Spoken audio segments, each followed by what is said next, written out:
Hello बच्चों, आज का हमारा ये जो क्वेश्चन है ये जेई के अंदर 2000 के अंदर और एनडीए में 2016 में आ चुका है। तो इस टाइप के हॉट क्वेश्चन हम डिस्कस कर रहे हैं। हॉट क्वेश्चन का मतलब ऐसे क्वेश्चन जो आईआईटी जेई और एनडीए दोनों ही एग्जाम में आ चुके हैं। तो इस सीरीज के चलते आज हम क्वेश्चन नंबर 26 देखने जा रहे हैं। कॉम्प्लेक्स नंबर से सेट, रिलेशन और फंक्शन हमारा कंप्लीट हो चुका है। तो इससे पहले की वीडियो आपने नहीं देखी है तो उनका लिंक आपको इस वीडियो के डिस्क्रिप्शन में मिलेगा। साथ ही हम इस एक क्वेश्चन को क्लियर नहीं करेंगे, इससे जुड़े सभी थ्योरी अच्छे से डिस्कस करेंगे ताकि इस टाइप के सभी क्वेश्चन आपसे इजीली सोल्व हो जाए। ठीक है, तो करने को तो इस क्वेश्चन को हम केवल 1 मिनट में सोल्व कर सकते हैं, लेकिन इसके पीछे की थ्योरी को अच्छे से स्टडी करेंगे ताकि थ्योरी भी आपको साथ साथ क्लियर होती चले। तो देखिए, किसी भी कॉम्प्लेक्स नंबर को हम ऐसे लिखते हैं x प्लस आयोटा वाई। इसमें ये जो होता है x, ये आपका रियल पार्ट बोला जाता है और जिसके साथ आयोटा लग जाता है ना, इसको हम बोलते हैं इमेजिनरी पार्ट। ठीक है, तो ये जो नंबर है, अगर आपका x और y दोनों पॉजिटिव है, ठीक है, तो ये नंबर आपका कौन सी क्वाड्रेंट में होगा? फर्स्ट क्वाड्रेंट में, क्योंकि ये जो होती है ये x एक्सिस होती है और ये y एक्सिस। इसको आप रियल एक्सिस भी बोल सकते हो और इसको क्या बोल सकते हो? Imaginary axis. ठीक है, तो ये जो x और y अगर दोनों पॉजिटिव है तो ये जो पॉइंट है ये आपका फर्स्ट क्वाड्रेंट में लाई करेगा। अब मैं इसका अगर मान लीजिए मॉडुलस कैलकुलेट करता हूँ, मोड ऑफ जेड कैलकुलेट करता हूँ, तो मोड ऑफ जेड क्या होगा? स्क्वायर रूट रियल पार्ट का स्क्वायर प्लस इमेजिनरी पार्ट का स्क्वायर। तो भाई ये मॉडुलस होता क्या है वास्तव में?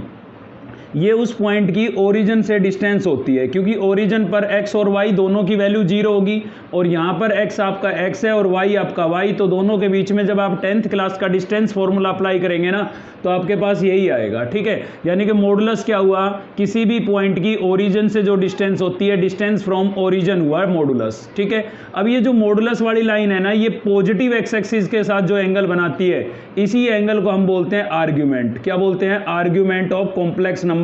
कॉम्प्लेक्स नंबर को मैंने जेड से लिखा है तो आर्ग्यूमेंट ऑफ जेड हो गया। तो ये फर्स्ट क्वाड्रेंट में हुआ। ठीक है, अब अगर यही चीज आपका, यही पॉइंट आपका सेकंड क्वाड्रेंट में लाई करता, मान लीजिए यही पॉइंट आपका सेकंड क्वाड्रेंट में लाई करता, यहाँ पर ये पॉइंट होता, तो ओरिजिन से डिस्टेंस ऐसे मेजर करते आप। और आर्ग्यूमेंट क्या होता है? पॉजिटिव एक्स एक्सिस के साथ एंगल। तो पॉजिटिव एक्स एक्सिस ये है तो इसके साथ एंगल ये बड़ा होगा आपका। ठीक है, तो ये हमें कैलकुलेट करना है। इससे पहले मैं यहाँ जाऊँ, पहले यहाँ पर मैं आपको क्लियर कर देता हूँ कि जो थीटा है ना, वो हमारा क्या है? एक्यूट एंगल है। थीटा हमने कोई भी एक एंगल लेट कर लिया है थीटा, जो कि आपका क्या है? यहाँ पर एक्यूट एंगल है। इस थीटा की वैल्यू हम कैसे कैलकुलेट करेंगे, पहले ये डिस्कस करते हैं, फिर यहाँ आते हैं। तो देखिए, ये थीटा कैसे कैलकुलेट करेंगे। ये मैंने इसको थीटा लेट कर लिया और ये एक एक्यूट एंगल है, मतलब 90 डिग्री से लेस है। तो अगर मैं इस पॉइंट को इधर से देखूं और इधर से इसकी डिस्टेंस देखूं, तो इस पॉइंट की यहाँ से ये जो डिस्टेंस होगी ये कितनी होगी? जितना y कोऑर्डिनेट है, मतलब ये आपका क्या होगा? y। ऐसे ही ये जो डिस्टेंस है ये कितनी होगी? जितना x कोऑर्डिनेट है, मतलब ये आपका x होगा, तो ये x है तो ये भी क्या होगा? x होगा। भाई ये जो पॉइंट आपने लगाया इस पर x कोऑर्डिनेट x लेट किया है तो ये डिस्टेंस x होगी और y कोऑर्डिनेट y लेट किया है तो डिस्टेंस y होगी। अब इस ट्रायंगल के अंदर, ये ट्रायंगल नेम दे देते हैं हम इसको, ठीक है, AOB। तो इस ट्रायंगल के अंदर अगर मैं इस थीटा को फाइंड आउट करूं तो पंडित बद्री प्रसाद पूरा 10th का कॉन्सेप्ट यूज कर रहे हैं। tan थीटा मुझे फाइंड आउट करना है, तो tan थीटा क्या होता है? tan थीटा होता है परपेंडिकुलर अपॉन बेस। तो आप देख सकते हैं आपका जो परपेंडिकुलर है वो कितना है? ये परपेंडिकुलर हुआ, 90 डिग्री का एंगल है यहाँ पर, तो ये परपेंडिकुलर हुआ। परपेंडिकुलर आपका क्या हुआ? y, और बेस क्या हुआ आपका? x। यानी कि थीटा इक्वल्स टू, tan को मैं इधर ले आता हूँ तो tan जो है वो इन्वर्स में कन्वर्ट हो जाएगा, तो tan inverse y upon x हुआ। यानी कि थीटा को हमने कैसे डिफाइन कर दिया? इस एक्यूट एंगल को हमने कैसे डिफाइन कर दिया?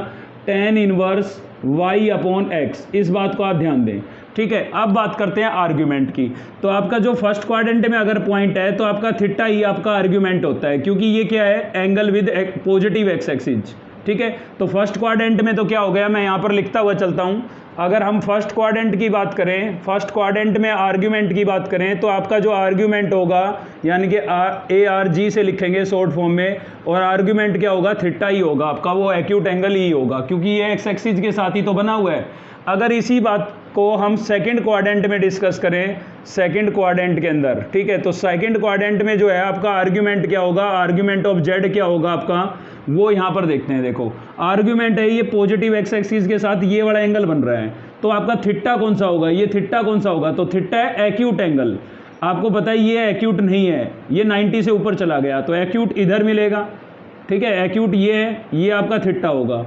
तो अब हमें तो ये वाला फाइंड करना है ना, तो कंप्लीट एंगल कितना हुआ? 180। 180 को लिखते हैं पाई से, यानी कि मुझे अगर यहाँ से यहाँ तक का एंगल फाइंड आउट करना है, ठीक है, तो पूरा आपका 180 है, इधर ये थीटा है, तो ये वाला क्या हुआ, पाई माइनस थीटा नहीं हुआ भाई, कंप्लीट हो गया पाई यानी कि 180, और 180 में से इसको माइनस कर देंगे तो ये क्या बचेगा, पाई माइनस थीटा। तो सेकंड क्वाड्रेंट में जो आपका आर्ग्यूमेंट होगा वो पाई माइनस थीटा होगा, ठीक है। अगर इसी की बात हम थर्ड क्वाड्रेंट के अंदर करें, अगर मान लीजिए आपका पॉइंट जो है वो थर्ड क्वाड्रेंट में है, ठीक है, थर्ड क्वाड्रेंट की बात करें तो थर्ड क्वाड्रेंट में क्या होगा, अब देखिए हम यहाँ पर बात कर रहे हैं प्रिंसिपल आर्ग्यूमेंट की, ठीक है। तो प्रिंसिपल आर्ग्यूमेंट जो होता है वो -180 डिग्री से +180 डिग्री के बीच होता है। अगर मान लीजिए आपका पॉइंट यहाँ पर है और आप ओरिजिन से डिस्टेंस देखेंगे तो ये होगी, तो पॉजिटिव एक्स एक्सिस के साथ अगर एंगल देखें तो एक एंगल तो इधर से बन रहा है, ये कौन सी डायरेक्शन है, एंटी क्लॉकवाइज डायरेक्शन। लेकिन ये जो एंगल है ये आपका 180 से ज़्यादा हो गया, जबकि प्रिंसिपल आर्ग्यूमेंट -180 से +180 के बीच लाई करता है। तो हम इधर से एंगल को नहीं देखेंगे, हम कौन सी डायरेक्शन से देखेंगे, क्लॉकवाइज डायरेक्शन से देखेंगे, क्योंकि ये आपका -180 से कम रहेगा। तो प्रिंसिपल आर्ग्यूमेंट इस रेंज में लाई करता है, ठीक है। अब ये हमें फाइंड आउट करना है, जो मैंने इधर से क्लॉकवाइज डायरेक्शन में एरो लगाई है ये वाला फाइंड करना है। तो कैसे करेंगे, देखिए, तो एक्यूट कौन सा है, ये तो एक्यूट है नहीं, ये तो 90 से ऊपर गया, तो एक्यूट है। एक्स एक्सिस के साथ देखेंगे हमेशा, थीटा जो है वो किसके साथ बनेगा, एक्स एक्सिस के साथ, या तो पॉजिटिव एक्स एक्सिस के साथ या नेगेटिव एक्स एक्सिस के साथ, जबकि आर्ग्यूमेंट हमेशा किसके साथ देखा जाता है, पॉजिटिव एक्स एक्सिस के साथ देखा जाता है, ठीक है। तो थीटा आपका ये वाला हुआ।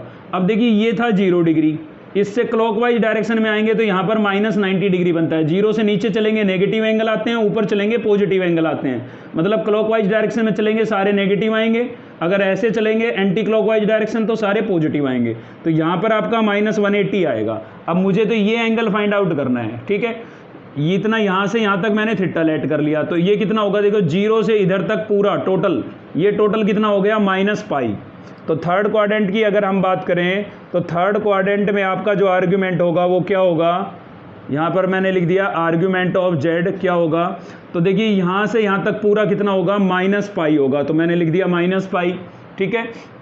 अब -पाई तो ये टोटल है, तो इसमें से ये थीटा मुझे कम करना है, तो ये नेगेटिव है तो मैं प्लस थीटा करूँगा तभी तो कम होगा, ठीक है। प्लस मैंने इसमें क्या कर दिया, थीटा, मतलब ये -180 में से मैं इसको ऐड कर देता हूँ, तो ऐड करूँगा तो प्लस माइनस सब्ट्रैक्ट ही होगा, तो ये वाला एंगल बच जाएगा, यानी कि ये एंगल कितना होगा आपका, -पाई प्लस थीटा होगा।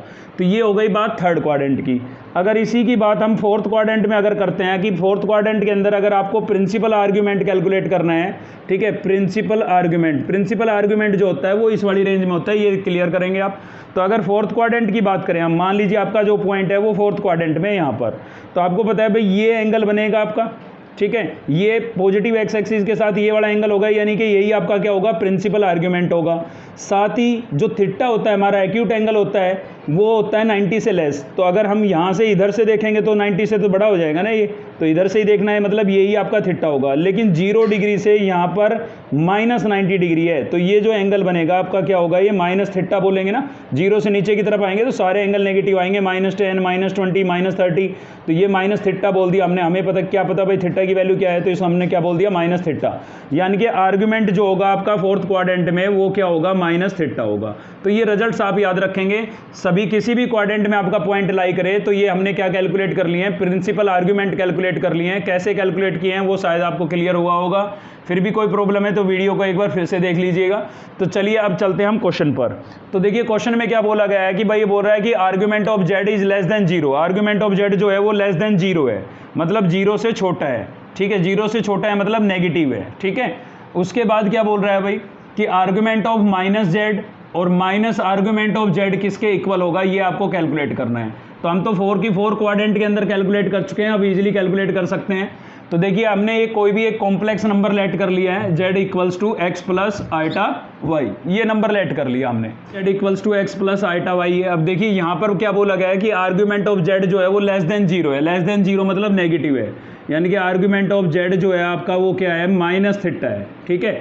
आर्ग्यूमेंट क्या है, माइनस थीटा, यानी कि फोर्थ क्वाड्रेंट में आपका पॉइंट भाई नेगेटिव माइनस जो आर्ग्यूमेंट है वो नेगेटिव इसी में तो था माइनस थीटा, ठीक है। तो आर्ग्यूमेंट ऑफ जेड ये है, यानी कि जो आपका ये जेड पॉइंट है ना ये कहाँ पर लाई कर रहा है, ये फोर्थ क्वाड्रेंट में लाई कर रहा है, इस बात से ये पता लग गया हमें। अब हमें कैलकुलेट करना है माइनस जेड, तो देखिए माइनस जेड क्या होगा। अब माइनस जेड जो है वो आपका किस क्वाड्रेंट में लाई करेगा, मेन बात ये है। देखिए कोई भी हमारे पास एक कॉम्प्लेक्स नंबर है, हम एक एग्जांपल लेते हैं, मान लीजिए z इक्वल्स टू इस क्वाड्रेंट का ही लेते हैं, तो इस क्वाड्रेंट में x पॉजिटिव होगा और y नेगेटिव होगा, ठीक है। ये एक कॉम्प्लेक्स नंबर है। अगर इसका मैं एडिटिव इनवर्स यानी कि नेगेटिव फाइंड करूं तो माइनस से मल्टीप्लाई करूंगा तो ये माइनस हो जाएगा और ये क्या हो जाएगा, प्लस। अब चेक करिए कि ये पॉइंट किस क्वाड्रेंट में लाई कर रहा है, तो इसमें x नेगेटिव है, y पॉजिटिव है, x नेगेटिव इधर होता है, y पॉजिटिव इधर होता है, मतलब यहाँ लाई करेगा। यानी कि कोई भी पॉइंट अगर आपका, यानी कि कोई भी कॉम्प्लेक्स नंबर अगर आपका फोर्थ क्वाड्रेंट में है तो उसका नेगेटिव कौन सी में होगा, सेकंड में होगा। अगर फर्स्ट में है तो थर्ड में होगा, उसके अपोजिट वाली में होता है, ठीक है। तो माइनस जेड जो है वो आपका कहाँ पर लाई करेगा, सेकंड क्वाड्रेंट में। जेड अगर आपका कहाँ पर लाई कर रहा है, फोर्थ क्वाड्रेंट में, ठीक है। तो माइनस जेड जो है इसका आर्ग्यूमेंट क्या होगा, यानी कि आर्ग्यूमेंट ऑफ माइनस जेड का क्या होगा, ठीक है। तो माइनस जेड जो है वो कौन सी क्वाड्रेंट में लाई कर रहा है, सेकंड क्वाड्रेंट में। और सेकंड क्वाड्रेंट के अंदर आर्ग्यूमेंट क्या था, पाई माइनस थीटा। तो आर्ग्यूमेंट ऑफ माइनस जेड क्या हो जाएगा आपका, पाई माइनस थीटा, ठीक है। अगर ये इन्फॉर्मेशन आपको पता है तो सेकंडों का क्वेश्चन है। अब इन दोनों में डिफरेंस फाइंड आउट करना है भाई। तो आर्ग्यूमेंट ऑफ माइनस जेड और माइनस आर्ग्यूमेंट ऑफ जेड ये आपको कैलकुलेट करना है। तो आर्ग्यूमेंट ऑफ माइनस जेड आपके पास कितना आया था, पाई माइनस थीटा, और आर्ग्यूमेंट ऑफ जेड आपका क्या था, माइनस थीटा, ठीक है। तो यहाँ पर क्या होगा भाई, pi minus theta, minus minus क्या हो जाएगा, प्लस थीटा। तो थीटा से थीटा कैंसिल हो गया, क्या बच गया आपके पास, पाई। तो इसका जो आंसर होगा वो पाई होगा। इसका जो डिफरेंस है वो आपके पास कितना आ गया, पाई। यानी कि ऑप्शन ए जो है इसका क्या होगा, करेक्ट आंसर होगा। तो वीडियो अगर हेल्पफुल लगी आपको तो एक लाइक जरूर करें, साथ ही चैनल को सब्सक्राइब कर लीजिए अब तक नहीं किया है तो, और दोस्तों से शेयर करना बिल्कुल ना भूलें। थैंक यू, मिलते हैं नेक्स्ट वीडियो में।